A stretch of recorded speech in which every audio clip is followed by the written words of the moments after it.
Kalau kepemilikan ya, kita bicara kepemilikan. Kepemilikan itu ada pada Teddy Minahasa. Pengungkapan Polres Bukit Tinggi 41,4 kilo itu berat kotornya, berat bersihnya 39,5. Duit itu ada sudah diterima oleh Pak Teddy. Dolar Singapura waktu itu udah diganti sekitar 300 juta. Kalau sepenjelasan Pak Dodi itu hasil penjualan pertama, 1 kilo pertama. Karena kan Pak Dodi hanya menjalankan perintah dari Pak Teddy. Yang saat itu kan memang di mana Pak Dodi Kapolresnya dan Pak Teddy saat itu adalah Kapolda. Ayah udah nolak Bun, ayah udah nolak beberapa kali ke Pak Teddy. Bunda kan tahu sendiri Pak Teddy itu seperti apa kekuatannya. Ayah takut, itu yang pertama kali dibilang.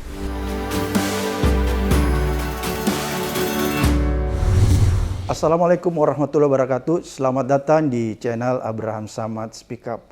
Seperti biasanya hari ini saya tidak sendiri. Saya menghadirkan narasumber yang luar biasa.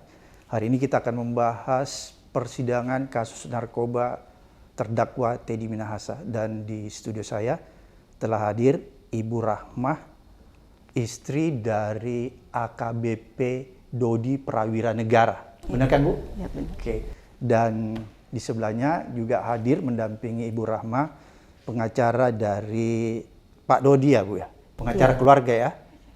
Sekaligus pengacara Dodi, Adrial Purba. Sehat? Sehat, alhamdulillah.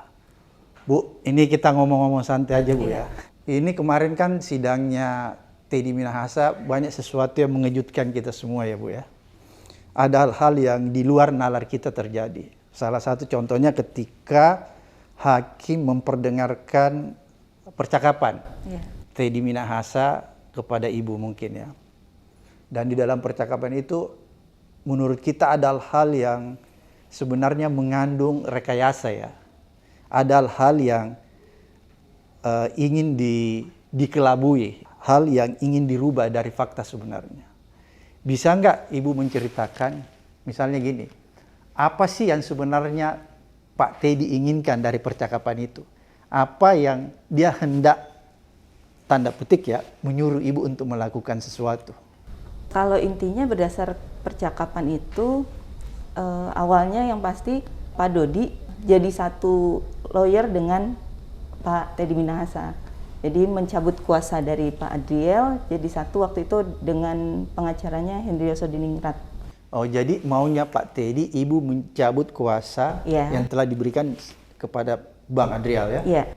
Karena kalau masih Pak Adriel yang waktu itu jadi lawyer kami, Pak Hendriyoso nggak bisa masuk untuk ketemu dengan Pak Dodi kan. Tapi Ibu bersikeras nggak mau ganti ya pada saat itu ya?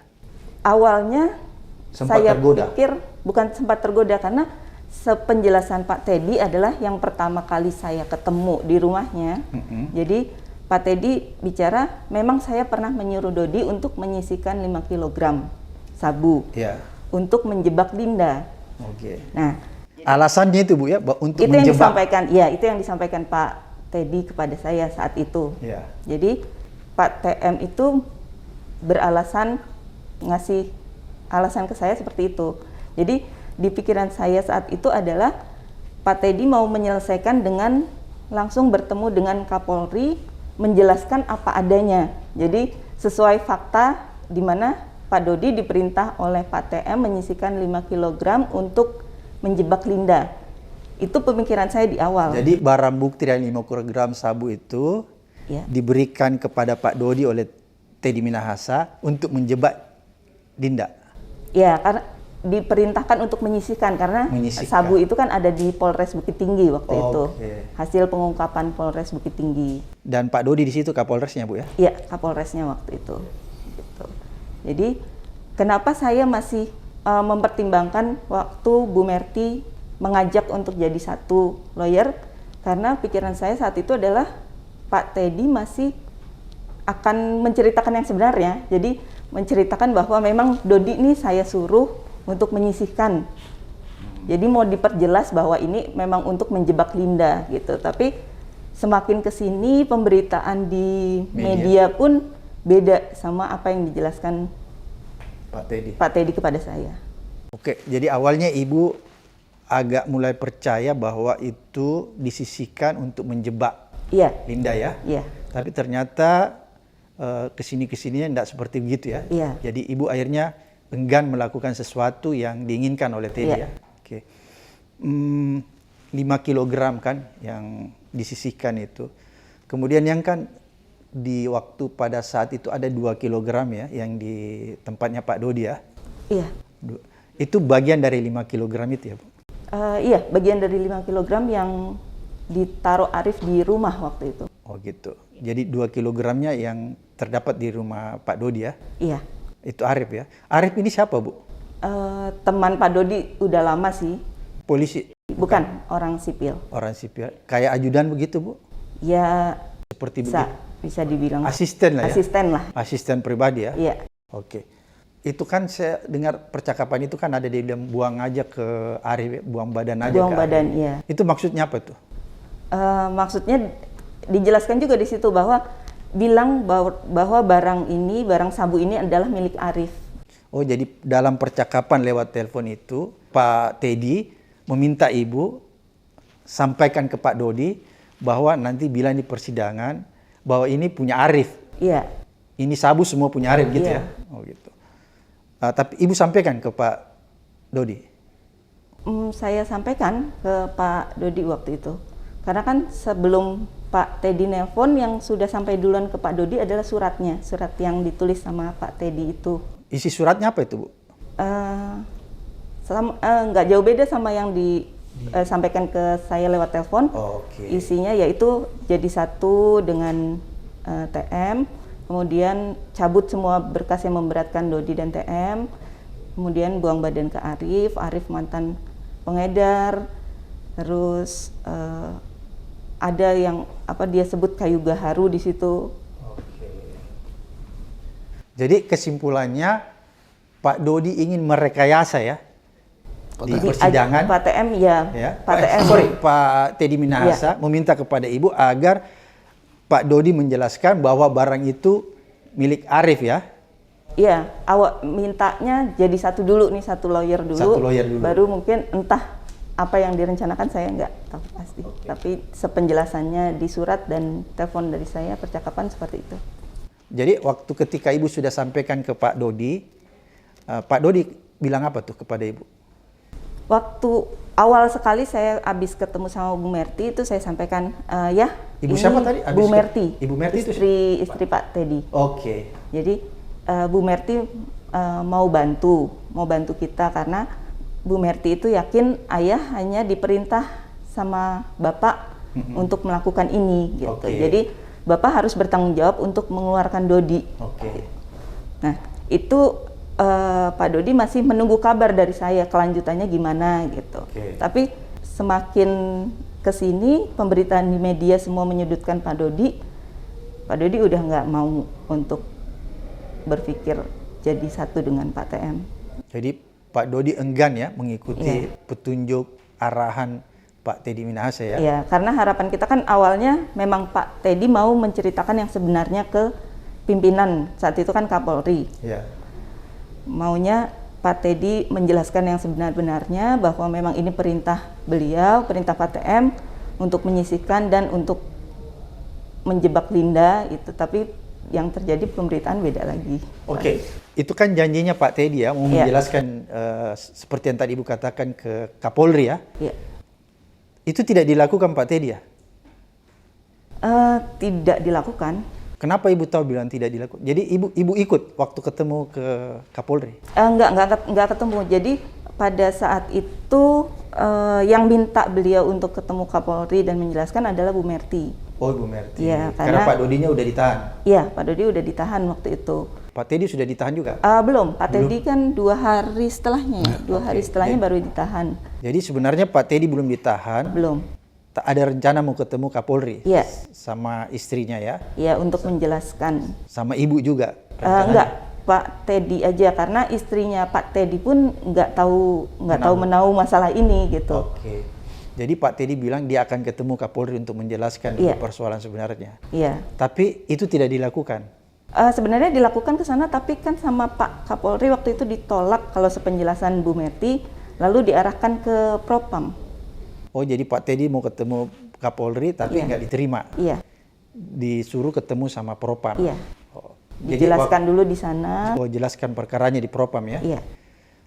Ketika Pak Teddy datang ke Propam, Pak Teddy jelaskan nggak semua yang pernah disampaikan ke Ibu bahwa dia akan menjelaskan duduk persoalan sebenarnya? Di situ sudah berubah. Oh, sudah berubah. Iya. Jadi dia tidak ngomong lagi seperti yang dia janjikan. Sudah Enggak. berubah.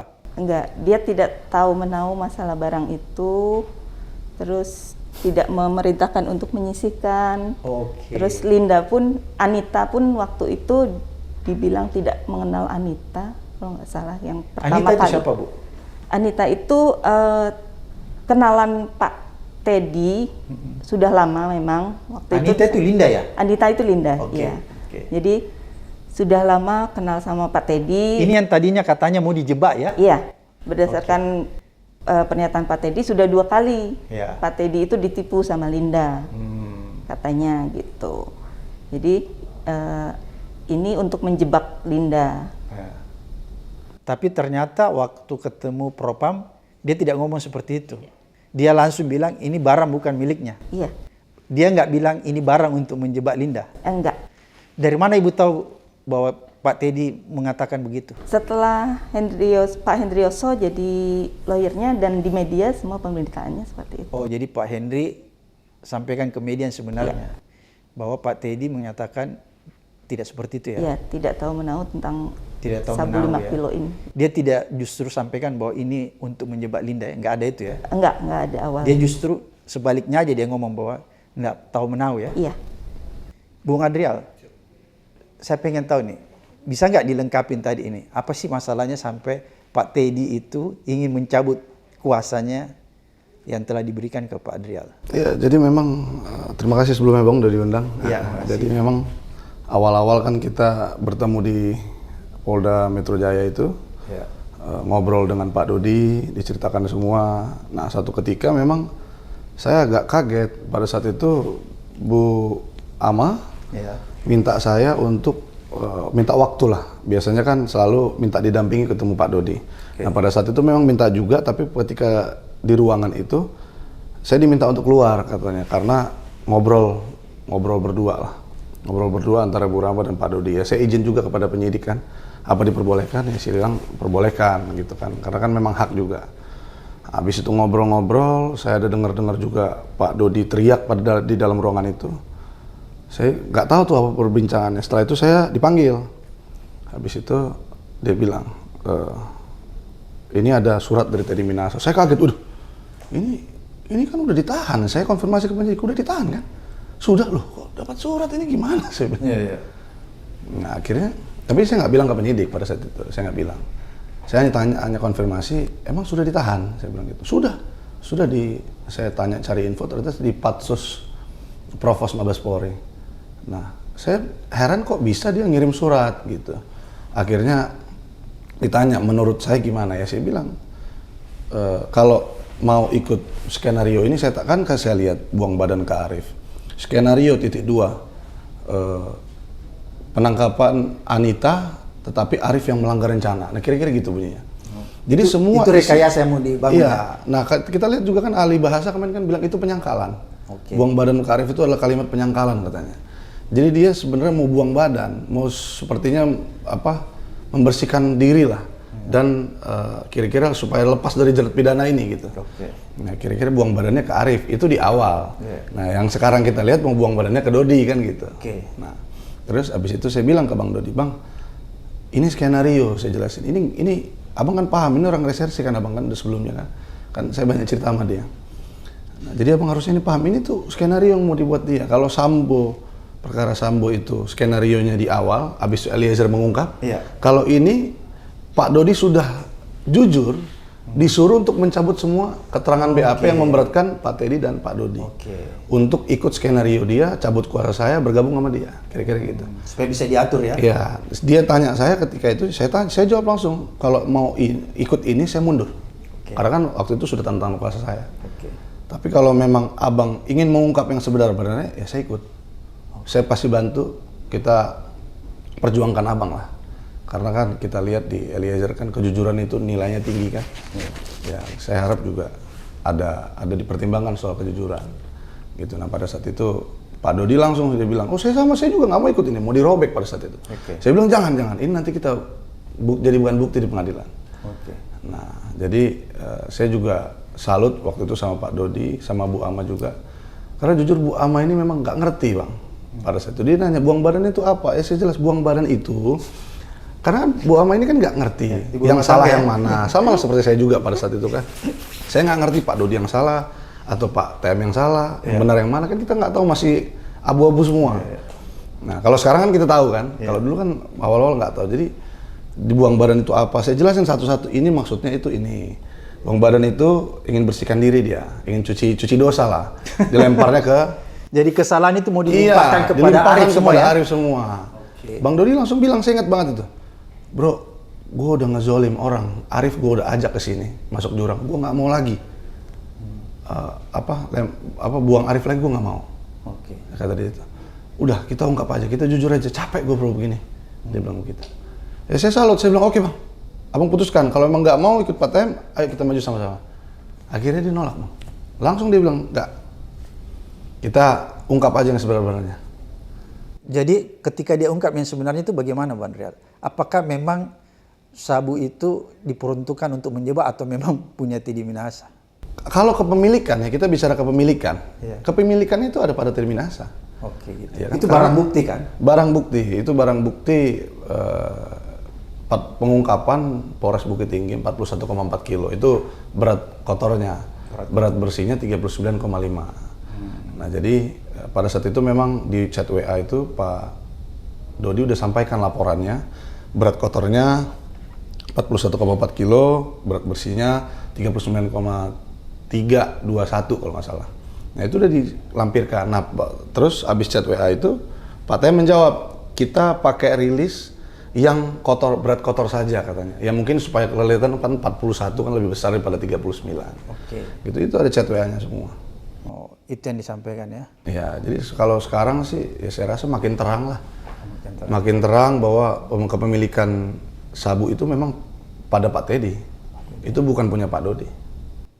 Apakah Bang Andrial tahu bahwa barang itu sebenarnya kita ingin untuk menjebak Anita kan? Iya betul, gitu. Pak TM sampaikan gitu. Begitu sampaikan. Apakah menurut Bang Andrial bahwa itu seperti itu atau itu hanya direkayasa oleh Teddy Minahasa? Iya, kita bantah semua itu Bang. Ya, menurut kita semua itu rekayasa. Kelihatan dari fakta-fakta persidangan, ya kan. Kalau awal mungkin masih kabur-kabur, kita masih ya ini mana yang benar kan, mana yang benar, mana yang salah kita kan nggak tahu kan. Yang tahu ya mereka dan Tuhan kan gitu. Nah makin kesini semua kelihatan Bang, semua nyata karena Ibu Linda kan juga menyampaikan kalau bicara mengenai Laut Cina Selatan dia kesal katanya. Di Laut Cina Selatan Ibu Linda pada saat itu mau membantu Pak Teddy Minahasa untuk mengungkap pengungkapan besar penyelundupan 2 ton sabu dari kapal dari Myanmar. Nah itu dibilang kan tidak jadi katanya, dia kesal di situ, udah habis 20 miliar.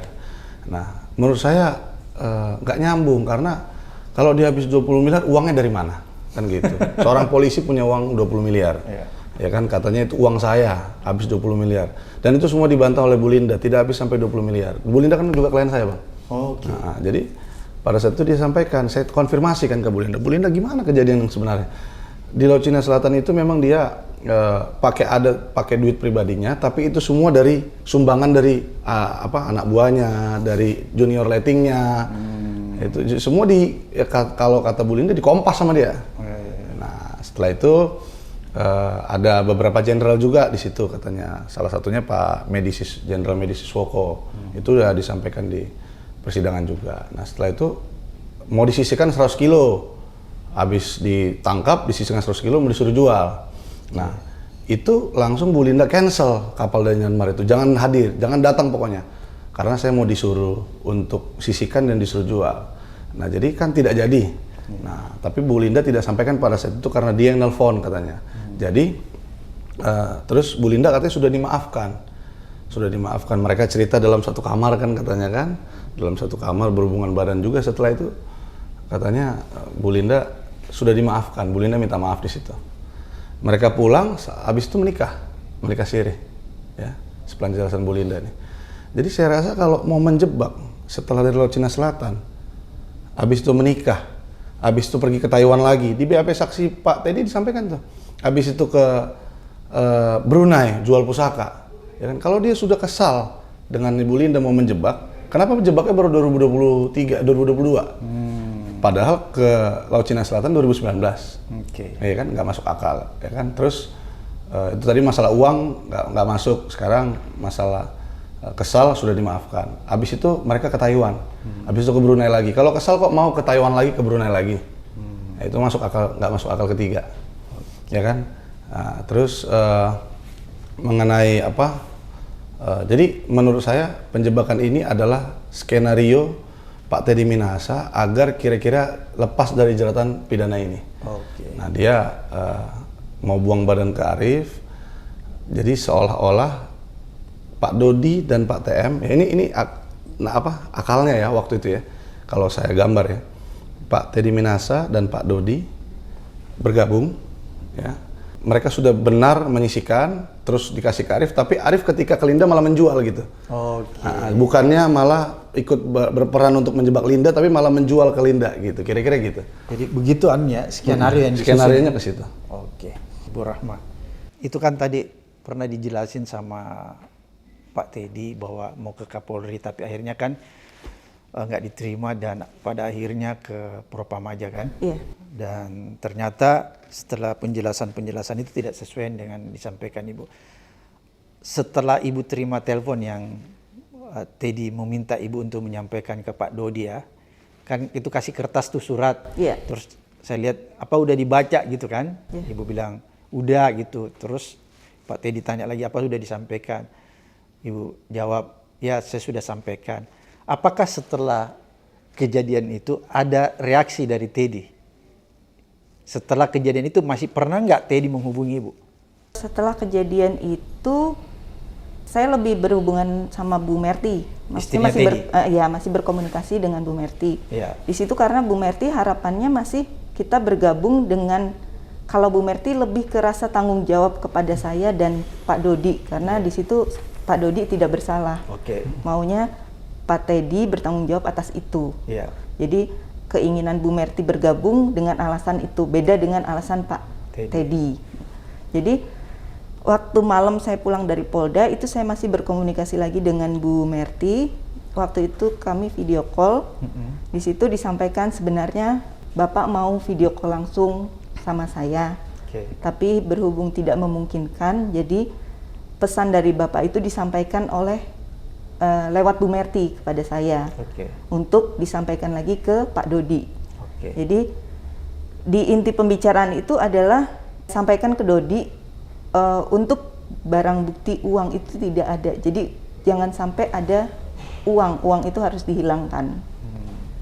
Itu pernyataan dari Pak Teddy. Bahwa sampaikan bahwa duit itu tidak ada ya? Iya. Padahal duit itu ada? Duit itu ada, sudah diterima oleh Pak Teddy. Berapa jumlahnya Bu yang Ibu tahu? Dolar Singapura waktu itu udah diganti sekitar 300 juta. Dari siapa tuh Bu? Dari, kalau sepenjelasan Pak Dodi itu hasil penjualan pertama, 1 kilo pertama.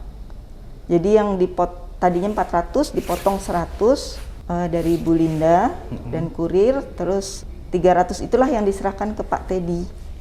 Jadi memang barang bukti itu dijual ya? Iya. Dijual ke Bu Linda ya? Iya, karena hasil uangnya ya diterima Pak Teddy. Pak Kasranto yang jual. Oh, Pak Kasranto ya. Jadi yang saya ingin pastikan bahwa ternyata barang bukti itu yang seperti yang disampaikan oleh Pak Teddy bahwa untuk menjebak itu bukan menjebak ya, tapi dijual oleh Pak Teddy ya? Bukan menjebak. Kalau mau menjebak harusnya ketika Pak Teddy sudah tahu mereka di Jakarta pada saat itu kan dia bisa menelpon untuk nangkep kan. Tapi pada saat itu ketika saya tanya di persidangan dia sampaikan bahwa dia sakit. Oh, sakit. Sakit. Pada saat itu saya sedang sakit yang mulia katanya. Kok dia ingat bisa sakit? Oke, jadi Ibu tahu bahwa ada uang sejumlah 300 juta ya dari hasil penjualan itu ya? Iya, itu penjelasannya Pak Dodi yang disampaikan. Tapi Pak Teddy minta supaya Ibu tidak sampaikan itu bahwa ada duit ya? Pak Teddy minta melalui Bu Merti untuk menyampaikan ke Pak Dodi agar tidak ada kata-kata uang itu dihilangkan.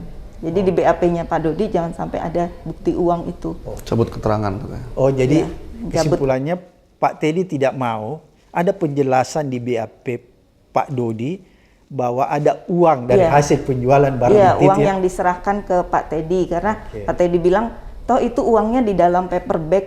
Oh, Jadi nggak kelihatan kalau itu bentuknya uang. Bilang Ada aja CCTV itu gitu ya bilang aja itu gelang kayu yang mau dikasih dari Pak Dodi ke Pak Teddy. Oh, jadi duit itu ingin direkayasa bahwa itu adalah gelang kayu ya. Iya, karena nggak kelihatan kan di dalam paper bag. Pernah nggak misalnya kan itu ada sabu ya kurang lebih 4 kg ya. Iya.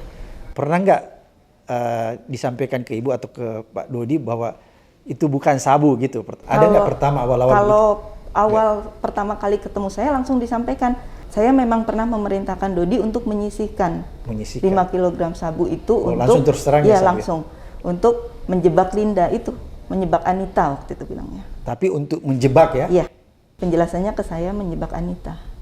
Tapi ternyata dalam kenyataannya yang sampai Ibu tahu itu bahwa ternyata itu bukan untuk menjebak Linda ya. Ternyata beda ceritanya. Jadi saya pun di situ waktu itu penjelasan Pak Dodi sama Pak Teddy berbeda gitu. Jadi saya juga bingung ini yang benar yang mana. Di awal-awal itu saya juga masih tanda tanya. Oke.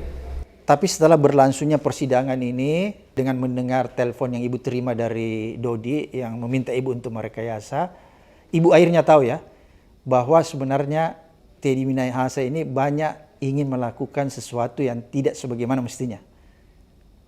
Iya, maunya mengikuti skenarionya Pak Oke. Teddy Minahasa. Berarti kalau Ibu sudah tahu bahwa Pak Teddy ini menginginkan bahwa persidangan ini mengikuti skenario Teddy dan meringankan, kira-kira gitu ya, meringankan Teddy. Ibu merasa nggak ya bahwa suami Ibu dijebak oleh Teddy? Mungkin kalau jadi satu akhirnya bakalan seperti itu. Ibu kecewa nggak ini dalam persoalan ini bahwa pada akhirnya Teddy itu melimpahkan kesalahan kepada Dodi sepenuhnya? Kecewanya kecewa banget. Ibu menganggap bahwa suami Ibu Dijebak oleh Teddy. iya untuk bertanggung jawab Sepenuhnya. sepenuhnya atas ini semua. Padahal menurut Ibu seharusnya kasus ini bukanlah tanggung jawab sepenuhnya Pak Dodi. Bukan, karena kan Pak Dodi hanya menjalankan perintah dari Pak Teddy. Oh, jadi sebenarnya Pak Dodi ini hanya menjalankan perintah dari Pak Teddy Minahasa ya? Yang saat itu kan memang Kapoldanya langsung di mana Pak Dodi Kapolresnya dan Pak Teddy saat itu adalah Kapolda. Jadi kalau menurut Ibu sebenarnya Pak Dodi ini tidak mau melakukan itu semua. Tapi karena dia diperintah oleh atasannya, yaitu Kapolda Teddy Minahasa, sehingga dia mau melakukan itu. Iya, Pak Dodi bilang seperti itu.